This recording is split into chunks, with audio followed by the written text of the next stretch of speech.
Nabi sudah ingatkan dulu, kata Nabi SAW, sayakunu fi akhiriz zaman, akan nampak di akhir masa nanti, di masa nanti, ya, dajjalun kadzabun, ada para pendusta yang dilukiskan oleh Nabi di hadis ini dengan istilah dajjalun, ya, terambil dari kata dajjal, ya.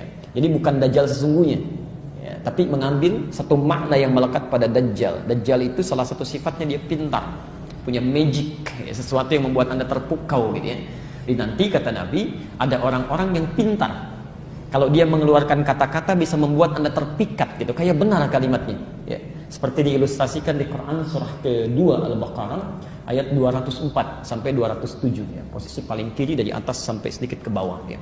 Wa minan nasi may yu'jibuka qawluhu fil hayatid dunya. Ada sementara orang yang kalau dia bicara dalam urusan dunia itu bisa membuat Anda terpikat, ya. Di kata-katanya begitu cantik, retorikanya begitu menarik, dia. Wa yushhidullaha ala ma fi qalbi. Kadang-kadang dia mengambil nama Allah, ngambil ayat, potong, ambil untuk melekatkan apa yang ada dalam hatinya, ya, untuk mengatakan ini loh, ini dalilnya ini. Tapi enak saja motong sini dia tanpa dia paham apa maksudnya. Wa huwa aladdul khisam. Ya, Allah berfirman, hati-hati, ini musuh yang paling bahaya. Ya, setan saja, setan musuh bukan? Musuh tahu dari mana? Oke, Quran surah ke-2 Al-Baqarah bisa 168, kan? Posisi paling kanan sebelah bawah. Innahu lakum aduwwum mubin. Dia musuh kamu yang paling nyata. Ya. Setan sifat musuhnya disebut dengan adu. Adu itu sesuatu yang jelas, ya. Karena kita sudah nggak beda pendapat lagi, jelas. Ini posisinya jelas, dia musuh. Karena dia musuh, mudah kita hindari. Ya. Tapi maaf, ya, seharusnya cara menghindari itu kenal dulu tentang hakikat musuh. Ini saya perhatikan umat Islam ini umumnya nggak kenal siapa setan. Ya, setan, tapi nggak pernah diketahui gitu ya. Ya. Anda harus pelajari itu. Nanti satu waktu kalau sudah masuk ke bahasan setan, kita ambil tentang setan itu ya, jenis-jenisnya. Ada setan yang ada di masjid. Jangan kira masjid sepi dari setan, ada. Ya, ada setan menggoda orang sholat. Bahkan kata Nabi akan digoda sampai lupa dia berapa rakaat sedang menunaikan sholatnya. Kalau Anda sedang lupa menunaikan sholat berapa rakaat, itu Anda sedang terkena godaan setan itu. Ya. Dia masuk ke sela-sela orang sholat. Ya. Abu Dawud nomor hadis 666. Ada setan di rumah, ada setan di mall, ada setan di kantor. Itu banyak. Ya. Kalau Anda tidak kenal bagaimana cara dia menggoda, Anda nggak bisa menghindarinya. Ya. Anda harus tutup celahnya.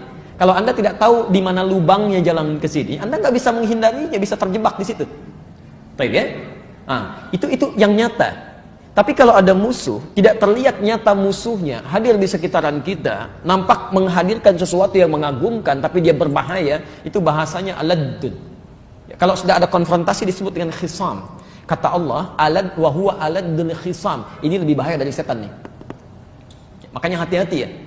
Yuhadditsunakum bima lam tasma'uhu wa la yasma'unahu aba'ukum. Dia akan bicara kepada Anda bukan masalah dusta urusan dunia, ya. Bukan dusta materi, dusta kedudukan, bukan. Tapi dia bicara masalah agama, tapi isinya dusta. Ya. Anda bisa kaget, bahkan orang dulu pun bisa terkejut. Iyyakum wa iyyahum. Anda mesti waspada dengan orang seperti itu. Ya. Sekarang sedang marak nih. Ya, ambil ayat Quran begini, mengatakan, oh ini tafsirnya begini. Padahal dia sendiri yang ngerti agama. Ya. Maka tinggalkan yang seperti itu ya. Hati-hati. Kalau mendengar yang seperti itu, sudah ada ketentuan di Quran jelas. Kita nggak bisa komentar lagi. Tetap ketentuannya. Ya. Bahkan kalimatnya sangat tegas. Quran surah keempat ayat 140. Posisi paling kiri sebelah bawah di pojok. Wa qad nazzala 'alaikum fil kitab. Telah tetap ketentuan di dalam Quran yang tidak bisa berubah. An idza sami'tum ayatillahi yukfaru biha wa yustahza'u biha fala taq'udu ma'hum. Jika Anda mendengar ada seseorang memberikan statement kepada Anda tapi mengingkari ketentuan di ayat Allah. Misal dia ambil ayat Quran, dia tafsirkan sekenanya ya, dengan tafsiran yang tidak benar. Ya. Atau wa yustahza'u biha, minimal dia olok-olok misalnya isinya. Ya. Dia olok-olok Quran, dia olok-olok perangkat keislaman kita misal, kan? Nah, itu sudah selesai. Fala taqudu ma'ahum, jangan sertai ia. Qa'ada itu asalnya menyertai dalam sesuatu yang dekat, ya. Kayak nonton acaranya, duduk mendengarkan seminarnya, baca bukunya, itu nggak usah, kata Quran, tinggalkan dia. Jadi kalau punya acara jangan diikuti, kalau punya buku jangan dibaca, asingkan, isolasi dia. Mudah-mudahan dengan terisolasi itu cara Allah memberikan petunjuk pada dia. Hatta yakhudhu fi haditsin ghairi, sampai dia sadar saya ini menyimpang, harus kembali. Ya. Sekarang kan lagi rame nih ya, ada nafsirkan ayat-ayat Quran tertentu. Saya nggak mau masuk ke politik ya, atau yang lain. Tapi kalau ada di Quran ini saya tampilkan, kalau nggak ada hubungan tidak ya. Sekarang kan lagi rame ada orang nafsirkan Al-Maidah 51 ya. Tafsiran begini. Demi Allah saya katakan, di kitab-kitab tafsir yang dulu sampai yang ada sekarang bisa dibaca, itu nggak ada yang beda pendapat, tafsirnya satu kok. Ya, kenapa sampai sekarang jadi banyak tafsiran macam-macam gitu? Nggak ada selesai gitu kan? Kenapa yang nafsirkan ini, nafsirkan itu, dan cenderung orang yang menafsirkan dengan suasana berbeda itu yang nggak punya ilmunya. Itu jangan didengar itu yang seperti itu berbahaya ya. Apalagi sudah berlebihan. Semua agama adalah sama, menuju pada Tuhan yang satu, cuman caranya beda-beda. Zaman jahiliyah aja nggak ada begitu. Ya. Sekelompok orang diutus kepada Nabi SAW menyampaikan proposal perdamaian. Ya Muhammad SAW, kita memang beda. Tapi jangan lantas menjadikan perbedaan ini kita harus bermusuhan, berperang. Sudah, begini saja. Kami ikut agama kamu, nyembah Tuhan kamu. Besok-besok kamu ikut kita, nyembah Tuhan kita.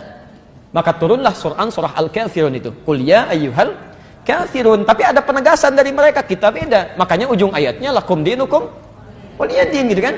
Beda. Jadi orang jahiliyah saja, sebodoh-bodohnya orang jahiliyah masih mengatakan agama itu berbeda. Sepintar-pintar orang sekarang lebih buruk daripada orang jahiliyah, mengatakan semua agama, nah itu bermasalah. Jelas ya? Maka tinggalkan yang seperti itu. Jelas?